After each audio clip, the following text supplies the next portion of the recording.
Hello and hi. Welcome to a very special Slice of Sci-Fi. I'm Summer Brooks, and with me this evening is a cast of characters who are chomping at the bit to have their say about Star Wars because as one of our guests, Django Wexler, said a few weeks ago, nitpicking is love. And after my interview with Django on Writers After Dark, I said, I know a lot of fans who do Star Wars. I think I can pull something together to let this man get this stuff off his chest. So here we are. Django, tell everyone hello. Hi, I'm Django Wexler. I'm a fantasy author. My latest book out is called Ashes of the Sun, which is actually, kind of inspired by Star Wars, which is what we talked about on the interview and kind of led to this thing. And then I'm also, my first little piece of writing for Star Wars, which I'm super excited about, is going to be in the Certain Point of View Empire Strikes Back anthology, which comes out in November. So that's me. That's what I'm up to. And Seth, tell everyone who you are and what you've been up to. Hey guys, I'm Seth Dickinson. I write novels. My last book, The Tyrant Barrow Cormorant, came out a couple days ago. I also have a story in the Star Wars anthology coming up. And I think, I'm not sure I'm the youngest one here, but I grew up in the 90s when kind of the Star Wars EU was taking off. So that was a big part of my childhood. I also write for video games like Destiny. And next we have Max. Hi, I'm Max Gladstone. As of 2 weeks ago, Hugo Award-winning co-author of Empress of Forever with Amal Matar, and also won the Nebula and a bunch of other stuff. Really cool book. It's been a fun year. The Time War. Wrong book, Max. Oh, God damn, didn't I say that? Yeah. You've written so I got all my wires crossed. They are. In my defense, I'm full-time parenting at this juncture of our year of pandemic, so everything's a little bit coming apart at the seams. So yes, This Is How You Lose the Time War is the book that I was just talking about. My most Star Wars-y related project was probably Empress of Forever, which also came out last year and is a big galaxy-hopping space opera and a lot of fun. And yeah, that's it for me, outside of my general confusion with proper nouns and the titles of my own work. And next up we have Christina. Hi, I'm Christina Henry, and I am a horror and dark fantasy author. So I've written no space operas and no Star Wars stories. So at first glance, I do not belong here. But I have a podcast that I do with my friends where we review movies and sometimes TV shows. And we discussed The Mandalorian excessively. So Summer, let me come and join your gang for the night. And last up, we have my good dear friend, NERDSoul. Hey guys, that's right, NERDSoul, Michael. You can find me on YouTube. What I do is basically cover the nexus of hip hop and geek. This week we've gone into Nas's new album, also Lovecraft Country, which has been crazy. We'll be covering Death Metal Zombie Cop because I've read it for like the third time, and Felipe Smith is amazing. So that's what you can get there. Awesome. And like Django said earlier, we are here to nitpick Star Wars because we love this universe. And there are a number of people, places, happenings that irritate us and just rub our geek sensibilities the wrong way. And since this foray was Django's idea, I think Django should start off with the topic he needs to nitpick most about today. Oh man, do I have to pick just one?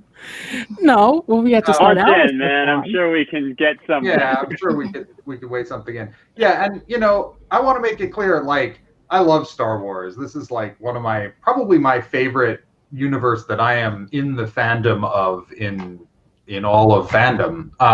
And so like I just me and my friends as writers and world builders just always love talking about this stuff, even, oh, that doesn't make sense or this doesn't make sense. But I don't want anyone to think I'm bagging on Star Wars. And so to start, the not bagging on Star Wars, I guess I'm going to go with, in the new trilogy, a thing that I always was hazy on is like what the actual political reality of the post Return of the Jedi, that is, world is. And I mean, Max was talking about this in a previous email thread about how the Empire's rise seems like shockingly fast for everyone to have forgotten about the Jedi, and for there to be this sort of uniformity in culture. And so, it's one of these things where it's like you can come up with theories as to like why this could be. Like maybe there's a lot more variety in the galaxy than we actually see, and like we just focus on this like very narrow slice of things that can change fairly quickly. I don't know. Here's a question to the rest of the panel. Like when you guys first saw Force Awakens, do you feel like you understood what like the political situation was vis-a-vis the New Republic, the Resistance, and the First Order? You mean like how they got there from the end of Return of the Jedi? Or even just like what was happening? I felt like we needed a little more in the opening crawl. I don't think that's true. I think we were primed to want more because Star Wars has been such a massively expanded upon media franchise for the last however many years it's been. But I don't think the movie itself lacks any more context than the original Star Wars, which just launches you in with the Senate being dissolved and maybe there's an emperor somewhere, but there's no explanation of the status quo. I feel there's like no explanation. Oh, go ahead. There's no explanation of the status quo, but like if you got I don't know, passing familiarity with like Western history, the fact that we've got a Senate and an empire and some stuff is being dissolved, to me that puts us pretty strongly, and we're doing a space Rome kind of thing, and we got to worry about the space emperor who's subverting democracy, and that orients you pretty quickly. I feel like I understood what was going on in the prequel trilogy, but it's a lot less instantly relatable. You've got like space Sandinistas and splinter factions, and the Resistance is basically a plausibly deniable CIA interventionist op, like if you want to look at it that way. Like that, and these are not things that like there's a lot of, I don't know, mythologized history around. It's pretty weird stuff, really, even though it happens in the real world all the time. It's that I felt like I was missing. I think part of it is that you've got the New Republic, right? So there's this like third thing. Like in the original trilogy, you get the Empire, you get the Rebels. Got it. That opening shot is such genius, right? Of the, this is from the Red Letter Media Review, where you see like a little tiny Rebel ship and the giant Imperial ship just go past the camera, and you're like, got it. It tells you everything you need. But like in the new one, there's the New Republic and the Resistance and the First Order, and now I'm like, wait. And like the answer, which they spelled out in the books and stuff, is that like the Republic and the First Order have a peace treaty, and so they're not officially allowed to fight. And then the Resistance is their like the Republic's like deniable front organization. Oh, that's Wait, interesting. what?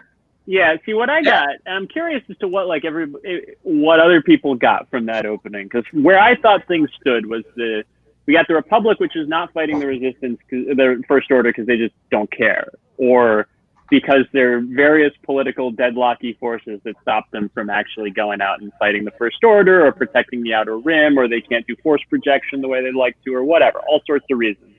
The First Order are an Imperial remnant. Some of those Commander Assard guys who are just hanging out on the edge of space, getting more and more insane and more like hyper-fascy as they get less and less control over actual territory. So they're willing to just do nutty stuff. And then the Resistance, right, are a combination of people in the Outer Rim who are stepping up against the First Order because the Republic isn't, and then Leia Organa and her loyalists from inside the New Republic who are going to ally and fight the Empire, because fighting empires is all they know how to do, really. Like, that's where I thought things stood. And that's not exactly what Django's saying. Well, it's not far off from what I understand to be the canon. If there's a book one of the Princess Leia books that goes into this, and it's basically that like the Republic fought the Imperial Remnant until politics happened and they got tired of it and they signed a peace treaty. And then Leia and some of the other hardliners are like, no, we got to keep going. And so they form this resistance as the First Order gets more and more angry. And, sympathizers in the Republic help them, but not officially. That's how I understand it. But I would argue that you shouldn't necessarily have to go to like material outside of the films to get that information, because not everybody goes to read the books and not everybody watches the TV shows and not everybody sort of gathers the information outside of the film trilogy. So it is a flaw if people don't understand, like, why are there three different factions? And the New Republic doesn't even really play into the action of the new films. Well, and I wish that just to get not as much, I don't think. I will say when Force Awakens starts and they were like, the New Republic, blah, blah, blah, but then you see Kylo Ren come through, I immediately thought, oh, the New Republic must be a joke, because why would they let these guys do this stuff? They must be, either, they're inept or maybe they don't have a standing fighting force, but whatever it is, but they must be a joke, because how are you just going to let these guys? I mean, they have like ships and troops, and so that's I assume like either the New Republic has all the government side, but they have no troops, and then of course the First Order has tons of troops, but they have no government. Their government is shut up and follow my rules. So, wow, I was totally misunderstanding what the First Order was. My initial thought, the first time I saw Force Awakens, I thought the First Order was just a heavily populated, heavily armed extremist faction of the Republic, kind of like Saw Gerrera was, where it was like, yeah, he's a rebel, but we don't really talk to him or invite him to the cocktail parties. And I started to think of the split between the Republic and the First Order as kind of like what you had in Ireland in the 70s. You have the radical Sinn Féin army, and then you have the rest of the political side, and you have the violent side, and just messing things up for everybody. I'm like, wait, and now you're saying that's not how that was, and I'm so confused. I often think we could have fixed this with like they could have put a line in the opening crawl like, the exhausted Republic has signed a peace treaty with the Imperial Remnant. Now the First Order has emerged and is being evil again, but only Leia's resistance will stand up to them. And then, got it. Right. Like a simple explanation, which would have cleared up potential confusion, which is like, there's no need to have any member of the audience go in confused to a Star Wars movie. Yeah. It's not like there's that much ask complicated. this. Yeah. No, go for it. I will ask this: when they blew up what system? No, I forget. Oh yeah, Coruscant and everything. No, it wasn't Coruscant. No, it was Hosnian. Was it Hosnian Prime? Yes. Yeah. Okay, yeah, cool. That's right. So when they blew up the Hosnian system, at least for me, I didn't care because we didn't know any. I feel like if maybe we had a movie before that we're like, oh, we've been on Hosnian. We see the people, in this system, and they're peaceful and whatever, and they're having a good time and not hurting anybody, and then they're straight murdered. But it's just like, I don't know if anybody cared. I was legit annoyed when I learned that it wasn't Coruscant that got blown up, that I have forgotten it and still don't remember it. Because when I saw it in the theater, I was like, holy shit, they just blew up Coruscant. I've read 3,000 pages of Star Wars book minimum set on that place. And I've set campaigns there. They just blew it up. This is some serious shit. And then it's like, oh no, it's another place that looks exactly like Coruscant. But don't worry, Chewie's still alive 2 minutes later. That's taste of things to come, I guess. Man, that was kind of true though in the original trilogy, right? They blow up Alderaan, which we never see or. But we see Leia. We see Leia and all the people who are have family back on Alderaan, and it's there's Leia standing there with tears brimming in her eyes as she's watching it. Yeah, and Obi-Wan feels it.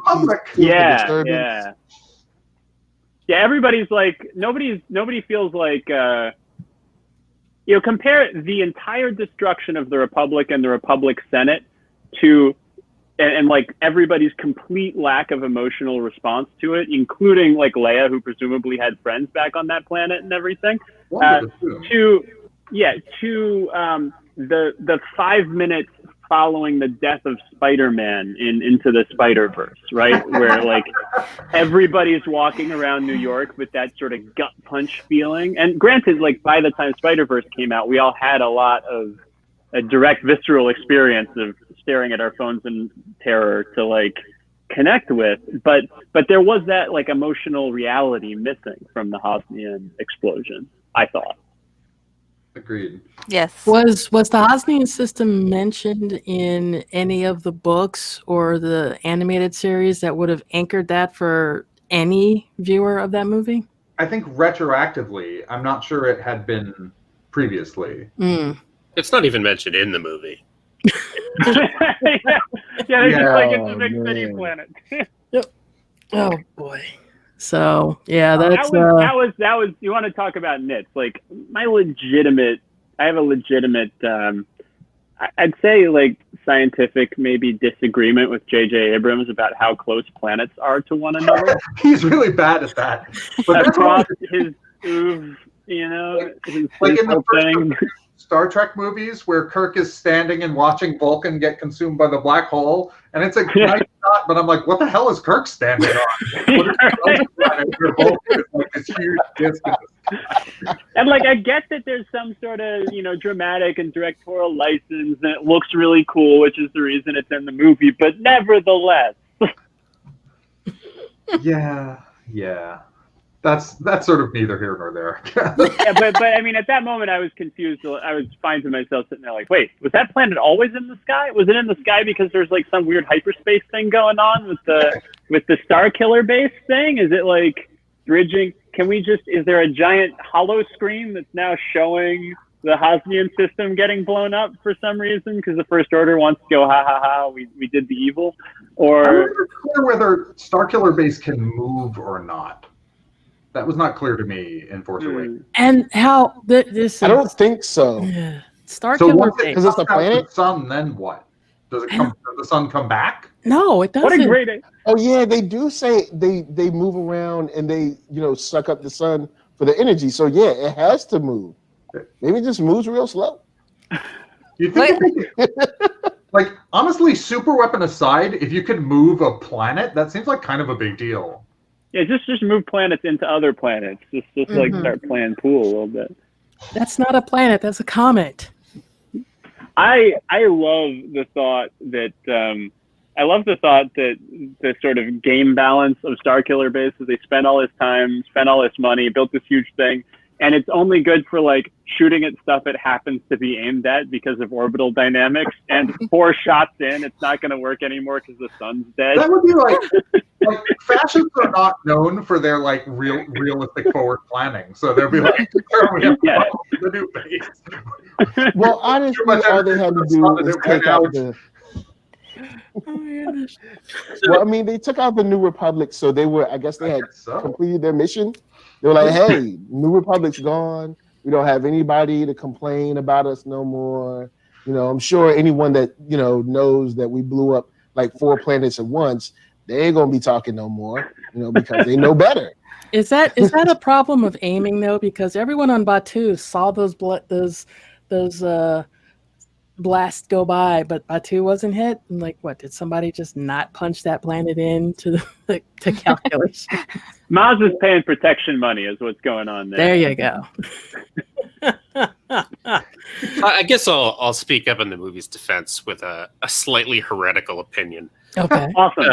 Which is that maybe the stuff happening on the screen doesn't have to be literally real, like documentary real. Maybe the reason that Finn looks up in the sky and sees this giant red laser shooting across the galaxy in real time and is immediately like, holy shit, the First Order just blew up the Republic, is because narratively, it's more interesting for him to see that in the sky from J.J. Abrams, very visually oriented head, than to hear it on the radio or whatever. Yeah.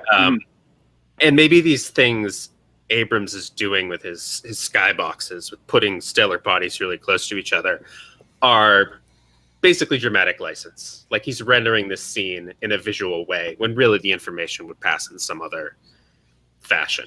I don't know. I like to think about the idea that, I don't know, maybe I'm getting too postmodern, but No. not everything that happens in a story, especially in a movie, has to be driven by the diegetic logic of the world. Like, we're not observing a simulation. It's an artifact made by people. And things can happen. My favorite example of this is going all the way back to Han Solo saying the Millennium Falcon can make the Kessel run in less than 12 parsecs or whatever. And of course, nerds in the expanded universe have come up with this elaborate theory, canonized in Solo, as to why Han Solo would say that his ship is fast because it can travel a shorter distance. And the explanation, of course, is that because the ship has more powerful engines, it can get closer to this black hole cluster when it makes the run, and therefore cut off time. But in fact, if you look at the original script notes, Han is just bullshitting this kid. Right. Yeah. Will know anything. So Alex even looks at him skeptically. 100%. And it's strange to me that we've had decades of expanded universe material and now this actual production explaining what Han really meant, when the real answer seems to be a basic one to his character. He's a liar. Yeah. I think he was a tall tale teller too. He Like, was, he's yeah. He was The funny embellishing the results of a contest to make it sound like he achieved more than that particular contest actually gave him. That happens Well, and all it the tells time. you a lot about his character too, like the original script note interpretation. It tells you that both he needs to be the best at absolutely everything, and that he's, extremely clever in his pitching, but he's not particularly bright. Right, because he doesn't know that this is bullshit. The thing that's funny to me actually is that the Or Solo he doesn't care that explanation still doesn't make sense. Like, if you try to take Solo as an explanation of like Han is literally was making a correct statement, it's a bit like saying, I'm really fast because I ran the marathon in only 22 miles by taking a shortcut. And I'm like, it doesn't make you really fast. I mean, I think that your point, Seth, about the sort of the over reliance on diegesis in reading films like Star Wars is a really good one. I do think though that like 9 at the same time, I think that 7, 8 movies into a film series, at least I would find myself quite bound by the logic of presentation of the previous movies in the series, right? To my viewing, the original Star Wars trilogy is pretty diegetic. Like you can poke fun at like how much molten metal is going to rain down on Endor and how screwed are the Ewoks going to be. You can like get at it from a lot of these sort of side logical levels, but there's not much that I remember that's portrayed that is not at least just sort of on a first level or first order level, like diegetically plausible. I guess the closest you get are things like they can breathe on the asteroid, which they're missing. Like this asteroid has atmosphere or something for Everyone that. Everyone But, speaks English somehow. yeah, but like, but for me, being able to see, given that the first time that we had a planet blown up on screen, we had a number of very elegant, to my mind, diegetic ways to get that information to the characters in a ways that felt very affecting. Like it feels like we've we're introducing new cinematic techniques, if that's what we're intended to take from the narrative. Maybe I'm reaching too much here. I don't know. Sure. I mean, I agree. I personally really don't like that Abrams distance cheating stuff, but I mean, my complaint is more if you go full into the sort of postmodernist interpretation where things are are not literal, it has a way of destroying tension that, especially in a kind of science fictional setting where we're not really familiar with all the elements, saying that things are not like literally what they look like on the screen can risks pushing us too far into the like anything can happen so there's no tension. I can see that. Yeah, like when I'm watching Pi, I'm not thinking like, oh yeah, this guy actually has a tree growing out of his head or something. Right. But if I was watching a fantasy film, I might think that maybe this person actually does have a tree growing out of their head, and they need to like prune it regularly when they go to the barber or something. When you're watching Star Wars, like if a TIE fighter shoots once and the Star Cruiser blows up, you're like, well, it doesn't fit. And if that sort of thing is going to happen, then like our narrative tension is sort of out the window. I mean, but that literally happens in Return of the Jedi. Like, an A-wing crashes into the Executor and it drives into the Death Star for some reason. As one of my favorite bloggers pointed out, they actually carefully set this up by like, they have the shields down and then the shield generator's destroyed and then the Admiral. Yeah, good point. Oh no, we're super vulnerable right now. Sure, but I think on the broader point of losing the ability to create stakes is that tension and stakes don't necessarily derive from the literal mechanics of the universe. Like, if you're playing a video game, there can't be any danger except that which has been programmed into the game. But in a film, things can happen for reasons that aren't always physically realistic. So you can argue with me about whether this is physics, but Anakin fall into the dark side. He basically, in the span of like 5 minutes of screen time, goes from I'm going to arrest Chancellor Palpatine to literally murdering children. And that's not realistic. Like he'd probably need some years of drug abuse and psychological reconditioning to get to that point.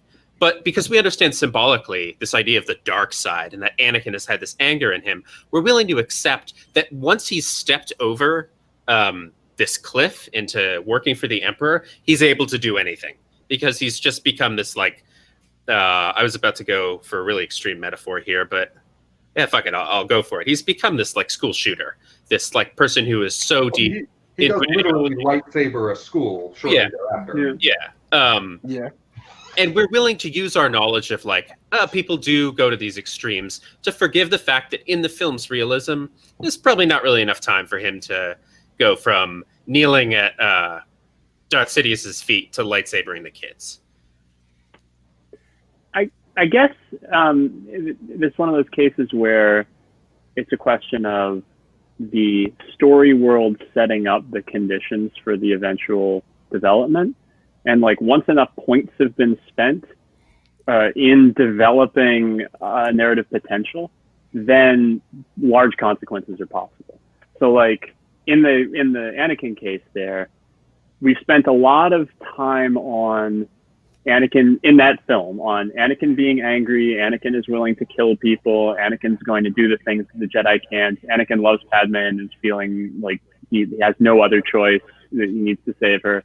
And then he has stopped his former masters and teachers from arresting the guy who he thinks has the secret to saving Padme's life, and has in the process fallen to the dark side and pledges himself. Like that's a big move.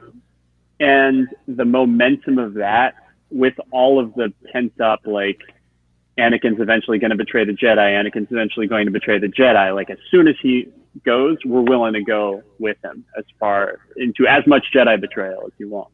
Well, and so like that's work that's done already, I think. But is that any different from Finn being terrified of the First Order, telling everyone he's terrified of the First Order, that something terrible is going to happen, then seeing a light in the sky and saying, holy shit, the First Order just blew up the Republic and everything is doomed?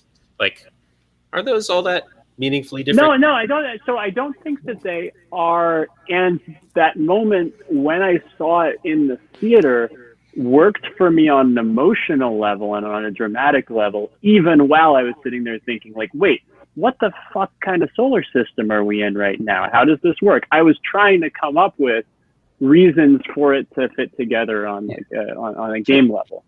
To sort of bring us back towards where we started, and what Mike was saying, I feel like while it's fun to nitpick the like where exactly are they standing that they can see this in the sky, the fact that we lack an emotional connection with these people on Hosnian Prime is actually more of a problem. That like if the original movie had if the original trilogy had a less plausible visual setup but retained the sort of emotional reaction of Leia, then we wouldn't be comparing them in this way, right? Okay, so who has the next nit we need to pick? I'll do it. There you go. Go for it. Okay, so I'm not trying to do the new trilogy, guys, or the sequel trilogy, because I'm one of those people that I'm like, hey, we never expected to get new stuff anyway.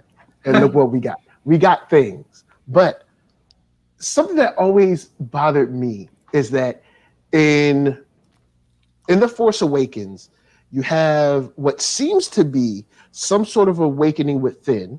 We have definitely a super awakening with Rey, and then you have Poe. And from my perspective, when I was seeing it, I was like, oh, I think I get it. Since the Force has gone so far to the dark side, the Force is kind of like activating in these three people. These are going to be our three people. Because, and hang with me for a second, the Force does work in different ways as far as like Maz, and then like Yoda, or then like Luke. So I was thinking with Poe, since he's such a great pilot, and he's the best pilot out of everybody, we would find out, say in the second movie, or technically the 8th movie, or whatever, that I've always been a great pilot, and I don't know why. That's part of the Force. And then Finn being able to break like mental holds and stuff, and being able to kind of like snap out of trances, or being able to like have the mental fortitude, I guess, was a way that he was naturally using the Force. And then of course Rey, more of the, I guess, traditional like fighter hero Force. And I was like, oh cool, this is the kind of like the balancing. They're gonna bring the Force is saying like, yo, hey, look, it's been too much dark stuff. We got like, the Force has to be balanced, so we're gonna bring these guys up. But then after, we're like, oh, well, it's kind of like Gladys Knight and the Pips, because these guys are kind of like, it's like, I was like, you want us to be interested in these three new people, but these three new people aren't really, I mean, they're doing things, but it's really about this one new person. So, because they're doing things, but it's really about this one new person, which I'm like, well, maybe y'all kind of got me a little too hyped in the first one, but then also we're ping-ponging the story and who's writing it back and forth and things of that nature as well.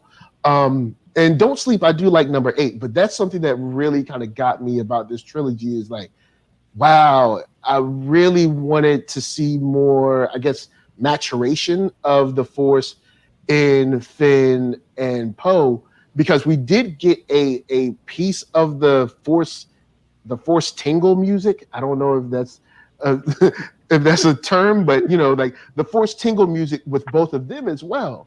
But then it kind of like nothing happened. Yeah, I think Finn got that really bad. Yes. Yeah. In the movie, they've got these scenes in the last one where he's like, I always wanted to tell you something, Rey. And I'm pretty sure they were going to set up him being like, I can feel the Force. But then they forgot to put that scene in the movie. I have so many issues, because I had so much hope that with, like what Mike said, the Rebellions are built on hope. Yes. Sorry. Rey was strong with the Force, but Finn was sensitive to it. I thought we were going to loop back around to the scenario we had in Phantom Menace, where you had a wide array of people who weren't Sith Lords, of people who weren't Skywalkers, who could sense and manipulate the Force. I thought we were going back to that. There are many people in the galaxy, in the universe, that have abilities with the Force, varying levels from barely sensing ants to being able to move entire ponds. or whatever. And I thought that's where we were going with that. And when it looped back around to everybody is descendant, everybody who can, who is strong with the Force is descendant from these two family lines. I'm like, really? Did none of the other Jedi of the Old Republic have kids? Like, are there no other family lines? There's Right. no new What family line. happened? Well, they Mundi did, has they like did spend a lot of time grandkids, killing doesn't he? all Sith. Yeah. Oh, go ahead. Yeah. No. I was just like Coyote Mundi has like 6 grandkids who are running around out there somewhere, unless they've been Order 66 or whatever. Anyway, Yeah, please 'cause there was- continue. Well, There was the Order 66, and then there was like tons of people being conscripted into being like Darth Vader's, I don't know, semi-minions. Mhm. Yeah, I mean, if you go to the cartoons in Star Wars Rebels, they have a whole bunch of Force-sensitive people as the Inquisitors, but probably let's stick to the movies. It's complicated. I was going to say, it has always been clear that like there's the Force that the Jedi use to like throw rocks and sword fight, but it's also this sort of narrative destiny force that moves people around. And so like I feel like people can be subject to the Force without literally having Jedi powers, right? And so like in some sense it also just means like destiny. But I do agree that Episode 7 did the best of the new trilogy of like balancing the three of them, so they all had interesting things to do that I cared about all those stories, and then in the later ones not so much. But at least in The Last Jedi, you get more of what Mike was talking about, where you get this implication at least that the Force is something that's going out to more people than just the main characters. There's at least an implication of that life beyond people who are related to Palpatines or Skywalkers. Yes. Yeah. How many people wanted to see? Right? Yeah. Right. How many people wanted to see that little kid with the broom actually in later stories as someone who's growing up who could potentially be a Jedi? I know I did. Yeah, I did sure too. it'll be in a book somewhere. I would have been extremely on board with that, but like more than even just that particular kid is I think the implication that there are people all around the galaxy who at the end of The Last Jedi are looking up and thinking differently about their space and getting in touch with something that's so much bigger than they are. And that's the potential. And it would have been really cool to see a Rey, for my money anyway, to see a Rey who was not a mysterious space princess, but was trying to figure her way out and figure out what it meant to be a Jedi in this world, or what it meant even to just be in touch with the Force, whether she thought of herself as a Jedi or not. Try to gather those folks and lead them, teach them. That would have been a really cool story space. I don't know if you could have done it in a movie because that's a lot of ground to cover, but yeah, I think that's fun to try. One of the points, though, that they're making in The Last Jedi that really landed for me, that I love about that movie, is that, when Yoda talks to Luke at the end, he's saying, look, the Force is there. Like, the Jedi teachings are a particular way of understanding and manipulating it. But, like, the actual Force is still there whether the Jedi teachings are taught or not. Right, and that other people can feel it and interact with it in their own ways. It's not something they went back to. I would have loved to see someone more on that, but Well, that was Mike, I'm actually curious to know what you thought of the scene in Last Jedi when it's implied that Rey is a nobody, right? Kylo Ren says, "You're nobody," right? Your parents are nobody. Like, there's nothing special about you. Is that like what you were looking for more in terms of, this is not just going to be about like Force royalty? Actually, I thought it was kind of cool because I was like, okay, cool. Because we had this idea that, her parents are definitely super duper special. It's going to be basically like Luke again. It's going to be like, your parents are tight and you're going to have skills too. And now it's like, oh, word, anyone born somewhere, whatever planet or whatever, might be like super imbued with the Force or whatever, or sensitive to the Force. And then we kind of turned it back. But I know there's two factions of Last Jedi. So there's people that love it. I know there's people that hate it. But then I also know that the internet is like this. Give us new stuff. You give them new stuff, give us old stuff. Yeah. So true. So, there's parts of the thing that gets me about Last Jedi is Poe, but as far as her being a nobody, I was like, you know what? That's some cold comfort for her. Having these powers and thinking, oh, I must be special. It's like, you ain't nobody. You ain't nobody. And I'll kill you where you stand. You better join me. I was like, that's cool. That's cool for her to be deflated because you got your hopes up. Oh man, there's this, I'm gonna, I got Luke and gonna do all these great things. And then you find out that nah, it's nothing special about you at all.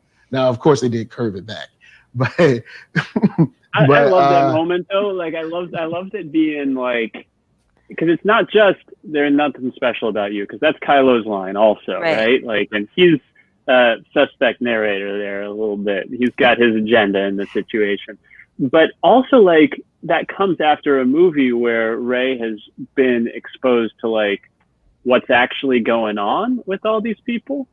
2 movies really. Like we've seen Han and Leia's broken marriage. We've seen Luke kind of fucked up by his life. I'm sorry, I'm not sure if I'm allowed to say that on YouTube. Luke messed up by his life and his situation, his choices. And she's like, it's not any kind of this, all that magic hero sheen has been peeled back, or a lot of it has.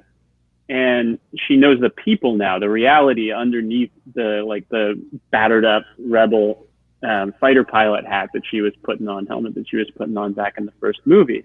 So then all of a sudden it's this responsibility and opportunity. Like none of these people, I come from a messed up family. I come from basically nothing and people tearing each other about and selling their kids for scraps and liquor. But so do basically all the rest of these people. So like, fuck, I'm going to save the galaxy. Why not? I thought that was a cool move. I mean, I get people didn't, and I get especially after the major buildup and Episode 7, why it struck people the wrong way, because it was like, oh, Vader's lightsaber, is it Obi-Wan, is it whatever? But I don't know, that was a cool moment for me. And they had what was his name? Palpatine's puppet. He was like, bring me the girl. Like he was true. Like, he was like, yo, I want this girl. She must be super special because even he wants her. Like everybody want this girl. And then it's like, nah, you ain't nobody. Then it's like, oh no, psych, you are somebody.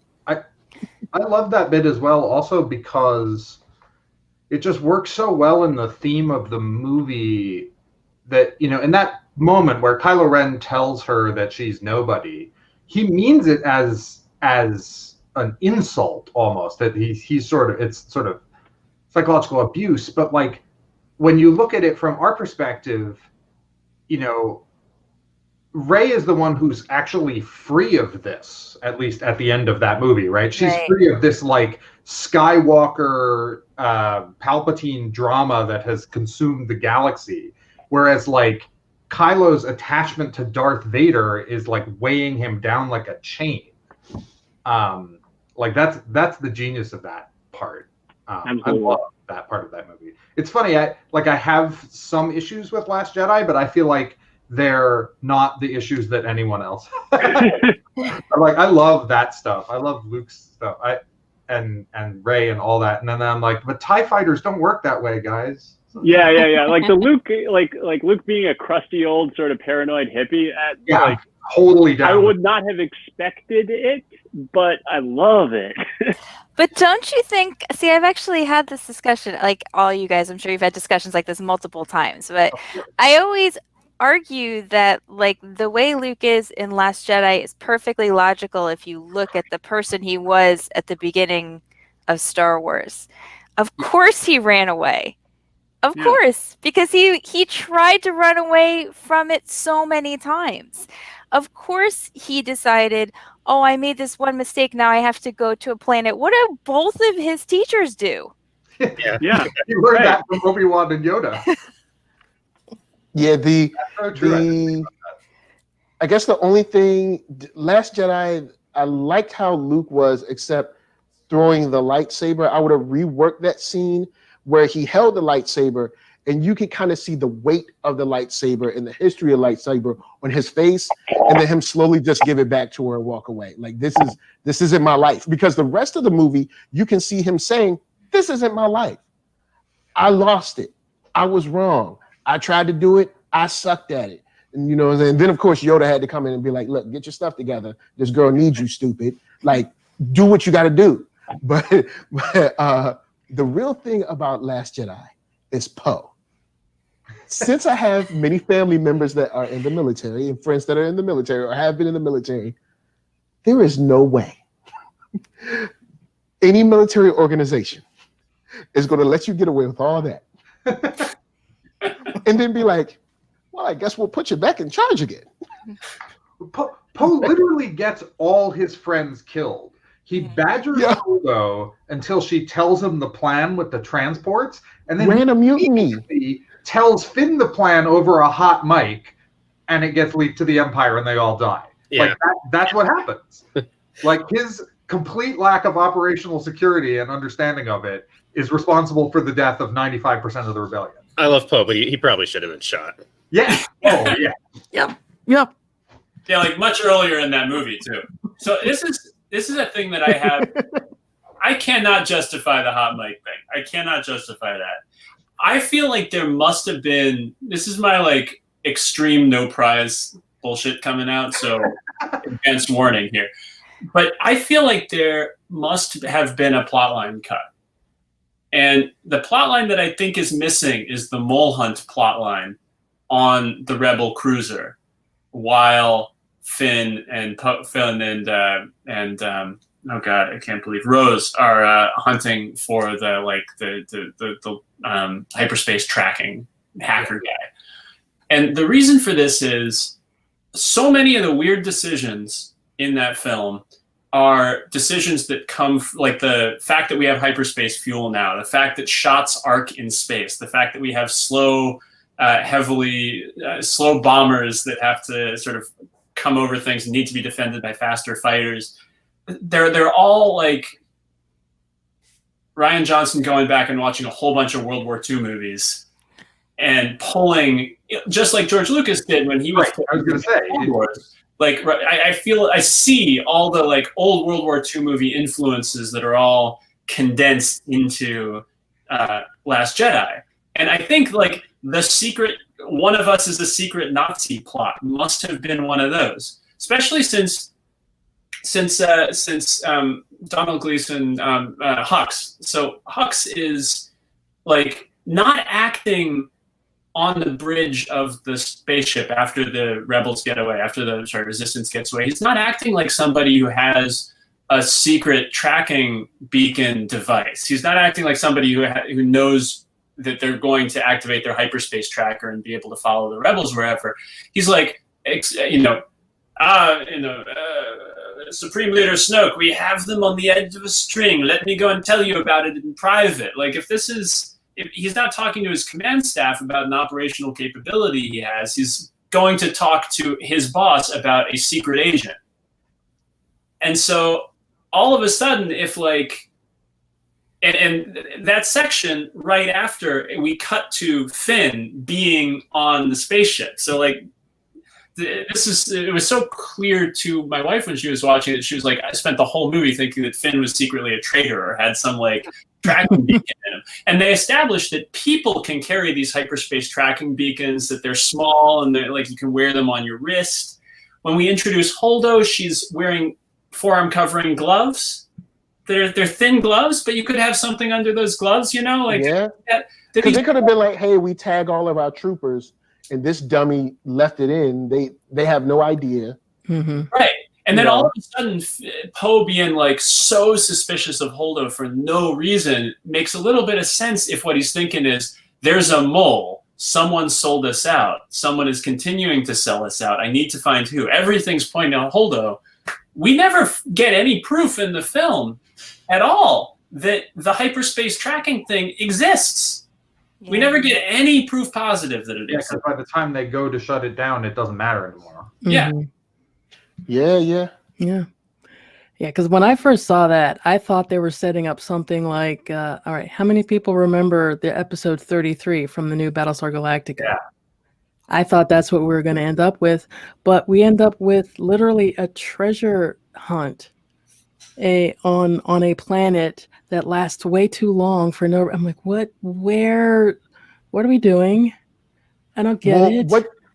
what they were learning, or what I guess Rose was learning, is, or no, not Rose. What Finn was learning is that all that glitters ain't gold. But that was a long way around the block to learn that lesson. And I think he could have learned it differently. And what did and still go to the same planet, but just learn it differently. Yeah, but what was the outcome of that in regards to what happened when he got back and they had to go to the planet and defend him from his security breach? Yeah. Like, I don't feel like Finn's character, like a flaw that he needed to overcome was he's too impressed by wealth and power. Like, that's not a thing I got. Good point. Yeah, good point. So, like, why is this a lesson that we need to teach him? I don't know that it was necessarily a lesson for Finn. I felt like Rian Johnson's trying to do something to introduce, like, you know, this sort of gray morality, which is really not present in the Star Wars films overall. And actually, that's my part of my nitpick, is that things tend to be very black and white, and you don't have this idea that, like, there are people out there that aren't good or bad, you know, but they're profiting off the war and things like that. But it is a long way to introduce that idea. But I like the ambition of trying to introduce this kind of third morality into the series that I think it really needs. I think that, yeah, because it was a long way before they got to that shit where he was like, look, they selling this stuff to them and you. So what you think? He was like, do you see these people? Do they look like there's a war going on? Does it look like the 1%? Does it look like the 1% is worried about anything that's going on in your rat race of a life? And this is one of those things where we never see the core worlds really in the original Star Wars. We see the outer rim. We see places where things are messed up, where the Empire is struggling to exert control. We don't see the people who are safe. And that was something that was, for me, cool to see. For me, I didn't think it was so much that Finn needed to get the wool pulled off from his eyes with regards to the glitz and glamour of everything. I see Finn as an extremely, as a guy who's had a very simplistic kind of brainwashy education, that, you know, there are the good guys and the bad guys, and we're the bad guys, and we got to go kill the good guys. And then when he's a good guy now, all of a sudden, he's still got that worldview. And that's very similar to the worldview of somebody who's just sort of coming in and watching the Star Wars films. Like, oh, there's good guys and bad guys. And Finn goes, and he's like, first of all, we get to the planet where there's the casino, and he sees all these people who are living really well, and he's into the fact that they're living well because he's a poor kid, you know? He's like never had luxury before, I think. And then he's like, discovers or is told that things are a lot more complicated than they first appeared to him. For me, that's cool. Now, I agree that the timing feels like it doesn't quite jive, right? Like, they're chasing, we got a spaceship chase where, like, fighters are blowing up and people are dying and everything, and meanwhile there's time for him to go to this planet and come back from and like get running around a little bit. It's just, that's where I start to have some difficulty. I'm with Max on that one. Although it ties back a little to what we were saying before, which is that seeing the situation on the casino planet would be more impactful if we knew what the sort of political situation of the galaxy at that time was, especially post Starkiller Base. Like, is there a government? Like, is anyone in charge? Is the First Order just like running the galaxy now, and these guys are all collaborators? Are they just like rich guys who don't give a crap? Like, I don't know. Looking at them, I don't know. You know, are they partying while Rome burns, and the Star Destroyers are gonna turn up and execute everyone soon? Like, I don't know any of this. Well, Christina, did you get all of your point that you wanted to knit? Oh, I mean, I have sort of a general frustration with this idea that characters cannot be redeemed except by death in the Star Wars series. Um, Obviously, like in the original series, I guess you can kind of give it a pass because Lucas was building something that was very binary, and it was clearly like, this is good, this is bad. But like the later movies, especially, it's like you can't, like, why can't Kylo Ren be redeemed? Why does he have to sacrifice himself in order to be redeemed? Like, why can't there be the possibility of someone actually having to face the consequences of what they've done? I think probably I started thinking about this because I watch a ton of anime, and I know Django does too. And if you watch anime, there's an astounding number of anime in which seemingly unredeemable villains become good guys by the end of the series because they face what they've done, and then they've had to repent. To the point where sometimes it can become a problem. Well, yeah. There's definitely shows where they're like hanging out with their new buddies, and I'm like, do we not remember all the genocide that guy did like last week? But it would be nice to see the series to see at some point, to see people grapple with like things that they've done wrong in a more realistic way. Even Luke, right? Luke has this one moment where he thinks about killing his nephew. So the only way he can redeem himself in this series is to valiantly sacrifice himself at the end of Last Jedi, right? By death. Kylo, all the stuff he's done wrong, he can only redeem himself by death. Darth Vader, only redeem himself by death. Even all the characters in Rogue One. He killed younglings. Even all the characters in Rogue One, right? Like, Diego Luna's character gives this big speech about how we've all done bad things, and so we're going to go and help you with this seemingly impossible task. And of course, they've all done bad things, even though it was in the name of good, so they all have to die on this planet. Well, that was also continuity. They had to go. Like, look, you are not going to mess up the rest of this stuff yet.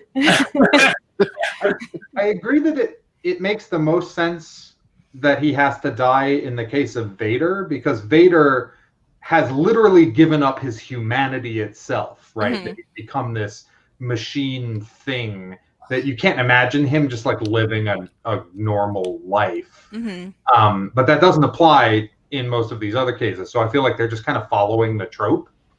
You can't see him rolling up to the Skywalker barbecue, visit the grandkids. Yeah. he's got like a wheelchair and like an assisted breathing thing. I think that go ahead, Christina. I was just gonna say, the problem is that maybe it doesn't have to, but it's like it never really comes to grips with the nature of the evil that it's constantly presenting, and I find that frustrating, that like there's no way for people to repent, there's no way for people to find a better way. It's like, once you've made this left turn, you can never get out of the forest, you're stuck there, and there's no hope for you. So, sorry, do you mind if I jump in? Go. I was about to reference something you were saying earlier, so I'm curious as to whether you're gonna. Yeah, go for it. This actually leads me to one of my big nitpicks with the Star Wars fan base. Because I think we're all really good at identifying things that, like facts and trivia that aren't even in the movies. Like, everybody knows what an X-Wing is. And that line, I think X-Wings are called X-Wings once in Empire. Same with TIE Fighters, they get called TIE Fighters once. And Jedi, everybody knows what an Ewok is, even though that word is never used. We're all pretty good at recalling like the biographical data of Star Wars, but I think Star Wars fans are really bad at recognizing things that to me are said very directly in the themes. Like, if you ask Star Wars fans, and this is jumping off your thing about redemption and what the right way to deal with Vader or Kylo is.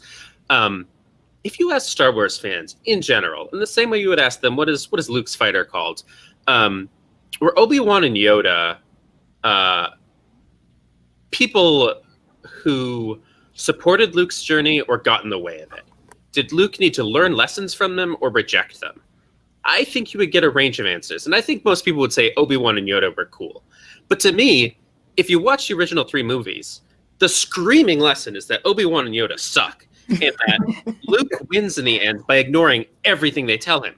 They repeatedly tell him over and over, you have to kill your dad. Your dad sucks. He's never coming back. There's nothing left in him. The only hope for the galaxy is for you to go in there and murder Darth Vader. And at the end, he doesn't. And like when you're talking about redeeming villains and giving them a chance, what Luke does at the end of Jedi is one of the most radical things in the whole Star Wars universe. He just puts his weapon down and it's like, nope, I'm not going to fight. And as a result, the evil forces arrayed before him kind of destroy themselves. But that's not what he was taught to do. It's not what he was told to do. It, to me, suggests that, and once you recognize that, you kind of have to look at the prequels as a story about how much the Jedi sucked. Yeah. And which actually makes them make way more sense. Yeah. Like thematically, they make much more sense that way. I think I think I had a bounce on the prequels. I love that point, Seth. I think it's really, really great. I had one way that I've tried to approach my understanding of people really bouncing off of Luke's representation in The Last Jedi is that when I was watching the prequels for the first time, when I was like, I don't know, young teenager, I had a pretty hard bounce off of their depiction of the Jedi because the Jedi and the prequels do suck. And that like really I felt let down by it, and it took me a while to be able to work through what was actually important to me, what worked so well in the original trilogy, which is the slow demonstration that Obi-Wan and Yoda, whatever else they are trying to impart to Luke that Luke takes on board and Luke runs with and that is really cool, they don't understand what needs to happen right now. Like that their way is not able to stop Vader, is not able to stop the Emperor, and Luke does need to grow beyond them, and he does. And so the prequels are a tragedy. And then in that light, Luke's own story has a sort of tragedy. Like what Luke is, or what Luke is able to do or become, he's unable to grow beyond the Jedi as much as he needed to in order to meet the challenge of Kylo Ren falling to the dark side or whatever. See, that's a great interpretation for Last Jedi, where you think of it as Luke having achieved something at the end, this sort of moment of transcendence at the end of Return of the Jedi, is then asked to train a bunch more Jedi, and terrified of doing it wrong, runs back to the teachings of his masters who manifestly fail. Yeah, that's why I think it's so great. And that's, I think, where he comes from, just being so down on the Jedi by this beginning of Last Jedi, because he's Luke is a transcendent mystic. He's like the guy who goes out into the desert and sort of achieves a self-sacrificial vision. You know, that's where he gets at the end of Return of the Jedi. And what he's asked to do and challenged to do in the wake of Return of the Jedi is be a church builder. You know, he's called to be, you know, Saul on the road to Damascus. And that's a whole different job. That's a whole different universe, and he's bad at it. He's great at the thing he needed to do, but he's bad at this, and that's like really cool tragedy to me.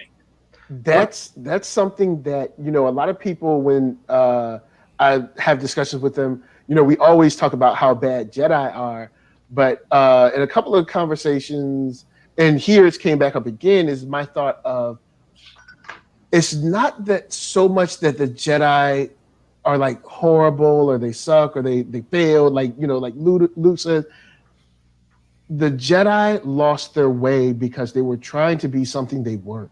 Mm-hmm. They were never supposed to be a fighting force. So now you're trying to make a hammer do what a screwdriver does. Yeah, totally. So now they're trying to operate outside of, you know, I guess for lack of a better word at this time, their gift. So their gift is to do this. So they're trying to like modify their gift to come over here. And it kind of is okay, but that's not what they're supposed to be doing. And then they further lose their way because they're essentially out of pocket. And then back to Christina, I do think there's a pretty interesting story to be told about Kylo Ren trying to, I guess, kind of like work his debts off, to society by either, training or assisting Rey, or, maybe even finding a way to carry on his mother's mission of what she stood for before. I think there is a story there to be told. And, kind of trying to buy your way into heaven, if you will. I think there's a good story there to be told. But I think the Jedi's... Oh, go ahead. No, finish. Oh, I think the Jedi's main issue is they're always getting caught up in trying to be something that they're not. Yeah. And the prequels are all about how the Jedi aren't cops. They shouldn't be cops. Yeah. And Lucas was always a really political director. Sorry, I'll be really quick. And obviously Nixon and Vietnam were really formative for Star Wars. And I think a lot of the prequel intrigue with the Jedi, like trying to figure out who the evil Dark Lord is really basically about exactly what you said. How incredibly out of place these Buddhist monks are, trying to like be space detectives and go to the diner and talk to this guy about, where'd this dart come from? Oh, it came from Camino. Just all this cop stuff.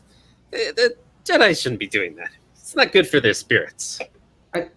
I think one of my problems with the prequels is that interpretation makes way more sense than what we're given, but the tone of the movie doesn't support it. That the tone, the music, the framing, the dialogue, everything in the prequels supports the idea that the Jedi are uncomplicatedly heroic and we are supposed to root for them and be sad when they die. And that the bad guys are uncomplicatedly evil and we are supposed to root against them and be sad when they win. Wait. Did you see Phantom Menace? I did see Phantom Menace. Part where Obi-Wan and Qui-Gon roll up at the beginning and they're going to go to some diplomatic meeting and they're totally stiff and unlikable. Then they go to this planet and the slaves are like, hey, we're slaves. We have bombs in our heads. Can you do anything? And they're like, no. Absolutely not. Can't help you. That's the thing, right? Like, you would think, and the fact that like Anakin doesn't go back and rescue his mother in the 10 years between episode 1 and 2, he's just like, yeah, she's just a slave. It's fine. He's not allowed to because the Jedi suck. Right, but I feel like that because they really were like, it's not our thing. But then it's like, but aren't you fighting for like the light? Yeah. Are we determining where the light should shine? Traitor taxation. Why is there still slavery when the Jedi are running the galaxy? I mean, they're not literally running the galaxy, but yeah, I know what you mean. But yeah, I feel like it's just not it's not part of the story that they're telling. It's not framed that way. So like we can make that interpretation, but like it's not in there, and that frustrates me so much because I really want it to be. I want to just pull out the amazing John Williams score and like, pull in like Chinatown and some shit, and right? Some filters on it, and see how noir you can get the actually pretty bleak script of the first of the prequel trilogy by adjusting levels and direction. That would be amazing if someone wants to recut episode 1 and like, work it over and make it, I don't know, Raymond Chandler. That'd be great. I mean, I can recommend. There's this YouTube channel called Oral Knots. Uh-huh. Oral is in relating to sound. Uh-huh. They've done this great recut of the entire Star Wars saga. I don't think they've done the sequels yet, but it starts with episode 1, Jedi Party. And it's about a group of Jedi going to, I think it's Space Hooters. And they just trash the place, totally wreck it. So regional manager Darth Maul has to be dispatched to like deal with the problem. And it goes on from there. It's kind of the spirit of what you're talking about. The best line is when little Anakin is like, Master Qui-Gon, I've been wondering, what are midichlorians? He says, it's heroin. That's funny. Oh my goodness. So now I am confused. If the Jedi are not supposed to be trying to bring peace to the galaxy in the face of the great evil that is the Imperial Senate, whatever it is, what's the purpose of the Sith Lords? Well, actually, this goes back to what I was saying. I'm pointing the wrong way again. What I was saying is that the Jedi have lost their way. That's assuming they were ever good in the first place, right? We're told that. Good point. But it's all the Jedi telling us. They're all saying the Jedi Order used to be great, and maybe they were always bad. Maybe the point is that this thing that Luke is sort of perfecting and moving past this flawed creation that he is given. I'm going to be a little bit of a demiurge here and pretend to speak for George Lucas, but I think that given George Lucas's influences, his idea of what really good Jedi would basically be like wandering Ronin or samurai, where they're just going around the galaxy righting wrongs, not living in a temple in luxury, and I don't know. Or, I mean, you can think of them as like Shaolin monks, and those kinds of orders, historically speaking, there have been moments, and certainly fictionalized moments, where you have the like monk who's wandering around and righting wrongs, or who is sort of drifting from place to place in a kind of high plains drifter kind of way. But also there are historical moments where those orders become extremely corrupt and become centers of power and become centers of authority external to government, where they foment rebellion all on their own. And that's a moment that I feel like we're seeing in the prequels. We're seeing like a Jedi Order that has left its sort of Ronin roots, or even its peaceful mendicant roots, to be like laser sword space cops who are being deployed by capital to oversee the appropriate flow. Well, do we know they used to be mendicants? We don't. know. This is kind of, I think, maybe to Seth's point earlier, but we have where they're framed, right, in costuming, in rhetoric and style, in a way that suggests that they are wandering Ronin, basically. We don't know a lot, but this is the framing that we get from the original trilogy, and then it becomes kind of weird in the prequel trilogy and the others, right? Because we start off with Obi-Wan wearing desert person robes because they all wear those for some reason, and then it turns out that he's been wearing a Jedi uniform for the last 30 years. There's nobody Obi-Wan cleverly hiding from Darth Vader on Darth Vader's home planet within walking distance of his house. And you had to hide in plain sight. Wearing an official Jedi robe, and he changed his first name from to Ben. Yeah.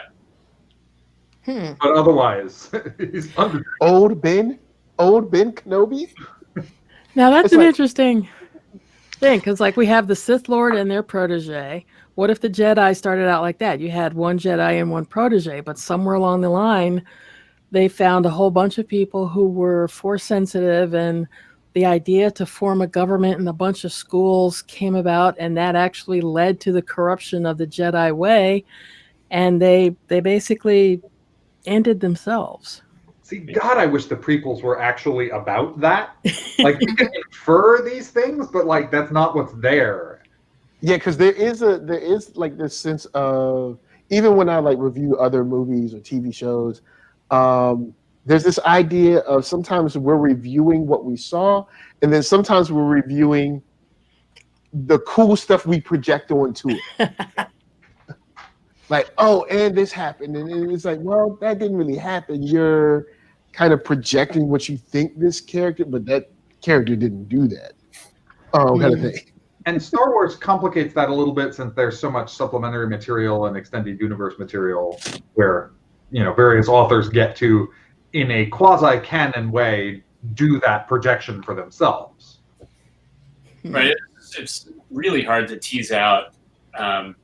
what is Star Wars and what's Timothy Zahn, or what's the various West End game source books, or like, you know, I have over there a bunch of long boxes of Dark Horse, Knights of the Old Republic, Tales of the Old Republic comics. Nice. Those are real Star Wars for me, and I don't know how many other people read them, but vanishingly small percentage compared to the number of people who saw any of the movies or even like the holiday special, probably. Yeah, and my favorite Star Wars character was actually born out of Heir to the Empire. My favorite Star Wars character, you know, is Thrawn. Well, But now they're making. now he is canon now. So he was part of Yeah. the previous continuity. Yeah. Because Heir to the Empire is pretty sweet. But It's now great. it's kind of one of those things where it's like, oh, this, like, they, what was the line where he said, there's always some truth to legends or something like that. So I was just like, oh, you know, this may have happened. You know, I kind of like, but very cool audiobooks. Check them out. Those books are amazing. Like, that was probably how I got into Star Wars as a fandom instead of just as a set of movies. Was definitely the Zahn books. Nice. Yeah, I mean, they came out at just the right time, I think, for the re-release of A New Hope in theaters. Around then? I don't remember. I was a kid. I know. I had A New Hope on some like battered VHS. So before I lean in with a comment on the original trilogy, did everyone get their nitpicks in? Mm-hmm. We feel better. Okay. But we can go forever. Oh, we can. We can Because go. I have prequel nitpicks too. But, We can dive I know the deep prequel into that. Don't we all? We can because like I said, I am a huge fan of the, you know, political Machiavellian flavored ploy that was the Phantom Menace. I just that was so succulent, and then the, you know, chapters 1 and 2 just went completely, not even a left turn. They did a 180 on me. I'm like, wait. Anyway, the original trilogy, what we older folks consider the original trilogy: A New Hope, Empire Strikes Back, and Return of the Jedi. What do you prefer, the original cuts or the special edition? Oh, The original. yeah, the original cuts, no question. Yeah. OG with I like the THX remasters. Not the new effects ones, but like the blaster bolt touch-ups and things that they did. Mm-hmm, mm-hmm. Yeah, there's a few From over here. There's a few touch-up pieces that I don't mind. That, like, when they added more X-wings in the fight scenes or whatever. Sometimes they, like, when the TIE fighters, if you're looking in, if you're watching it on Blu-ray, and the TIE fighter shots, you can see the matting. Yeah. Because the colors are slightly different, and I know one of them, you know, digitally cleaned that up. But all those like extra musical numbers and like all the extra CG crap, Yeah. Tatooine, it's, oh god, so much. That's why it's like it's kind of a mixed bag. There's some stuff that's like, oh, cool, that was nice to, you know, clean that up and add that in. That's a great idea. And then there's some stuff where it's like, Yeah. But would we ever have these musical numbers to make fun of? Yeah. They did not exist. Okay, True. I tell you, sorry, did you want to go, Seth? No, I'm laughing. Oh yeah, no. The for me, the only positive that came out of the special editions was making the Cloud City Bespin brighter. I mean, this is a city in the clouds. This is a city that's closer to the sun. It should be shining. You know, and in that remaster, I was like, okay, this is what Bespin should have been like all along. But the only copies of Star Wars, the original the original trilogy saga that I bought the big 9-disc remaster on Laserdisc, and then I had the individual movies on Laserdisc. I was very, very sad when my Laserdisc player started dying. I got rid of all my Laserdiscs about 5-6 years ago. But I was able to make myself personal digital copies from the Laserdiscs. So until Disney decides, you know what, we're going to milk this Star Wars cow for a lot more money and release the original versions too, I am not buying Star Wars Empire Strikes Back or Return of the Jedi on disc. That's my story, and I'm sticking to it. I tell you one thing that I actually, thinking about it, kind of love. So, I mean, we all know the sort of Han shoots first, Greedo shoots first thing. Mm-hmm. They changed that in special editions. Then they came out with another edition on Disney Plus, and they apparently changed it again. I haven't actually watched it, but they changed it so now they kind of shoot at the same time. Really? Yeah. And like, I'm like, someone on Twitter, I think it was Felix Gilman, suggested like they should just change it every edition, so this becomes this like weird mythological thing that everyone who's ever watched these movies can legitimately disagree about because we've all seen different versions, and it raises this event to the status of myth, right? That like nothing can ever truly be known. That's I it. kind of love that. We could tell which edition we're watching by seeing that scene. It's like, who shot first? Did they both shoot first? Did Greedo? Did Han? And for me, Han shoots first, period. End of story. Yeah, because it actually helps out with, kind of like Christina was saying with, usually it's all good or all bad. Now you have this guy who's, narcissist, all in it for himself, put 100 on 10, they're like, oh, I did it, I did it this fast. Oh, well, I did it this fast. And then shooting somebody first before it's like, I'm here to get you. Yeah, whatever, pow. And, but then at the same time, it's like, all right, well, this girl is pretty cute. Let me help out. So it's like, he's done some good stuff and he's on the run. But then they were like, nah, let's take out the shooting first thing. Let's make it reactionary. And it's just like, well, I mean, I guess that still works, but I just want to say, sorry. Go ahead. Just real quick, when we're talking about the originals, I think one of the reasons, besides nostalgia, to hang on to the original cuts as the definitive ones is that there are many, many superlatives you can apply to Star Wars, most money-making franchise or whatever. But one of the ones that deserves the most is that it probably is the best edited movie of all time. The editing of the original Star Wars A New Hope is flawless. And there's this fantastic video called How Star Wars Was Saved in the Edit that basically walks you through some of the original older cuts of the movie before the theatrical release and why they sucked. And one of the most astonishing things in this is that the entire iconic conclusion of Star Wars A New Hope, where they have to blow up the Death Star before it blows up the moon with Leia and all the rebels on it, is totally synthetic. It was not shot. It is assembled in the edit bay from other footage. So in the original script is shot, the rebels go out to destroy the Death Star, but it's not coming to destroy the rebel base. All of the rebel base stuff was added in with dubbed over dialogue. So you'll never see Leia on screen talk about the Death Star coming to destroy them. You'll just see voiceover of shots of her looking concerned. And then all those infographics with showing the Death Star moving around the planet are edited in to create the impression that, the Death Star is coming. And it's incredible how perfect the illusion is. That the movie was scripted to go this way with them racing against time to stop the Death Star, when in fact that was invented after the movie had been shot. So I really recommend that video because it's fantastic. And it helped me as a writer because I realized I didn't have to make my first drafts all that good. You'll definitely have to send me a link to that so I can share it, because that sounds a lot like I had heard a story that Empire Strikes Back was completely rewritten by Lee Brackett. And that's how we got such a fabulously better story. Yeah, and unfortunately, none of those people, the extra writers who helped or the original editors were around for the prequels. Yes.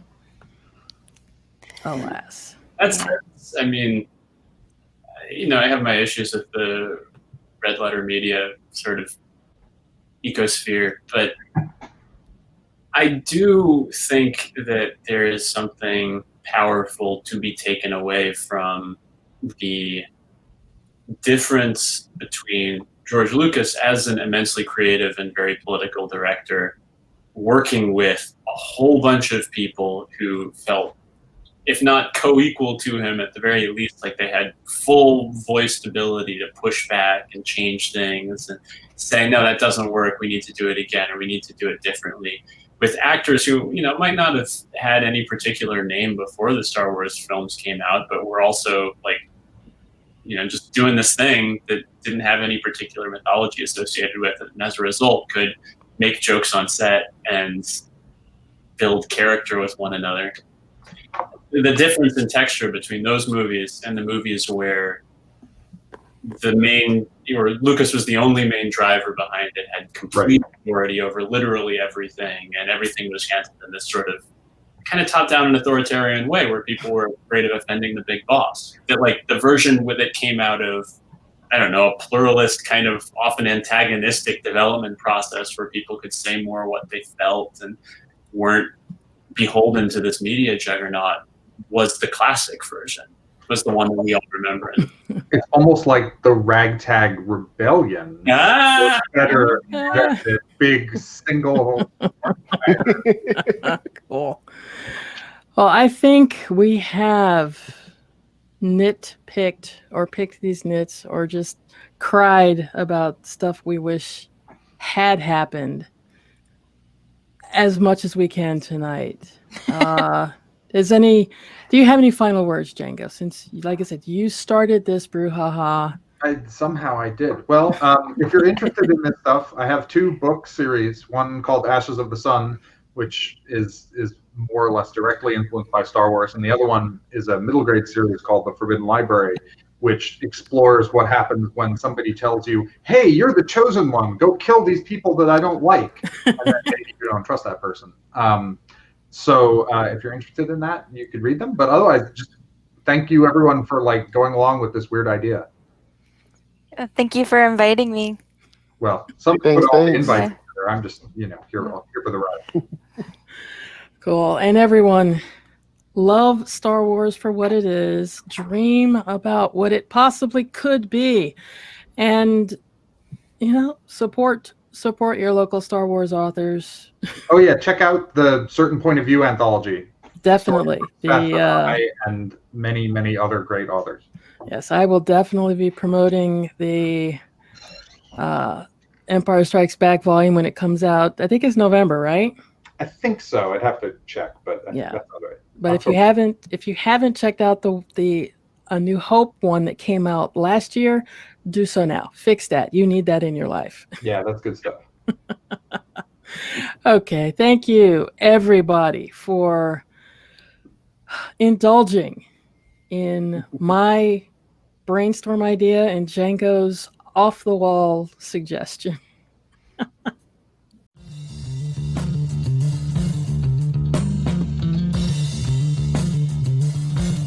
Slice of Sci-Fi.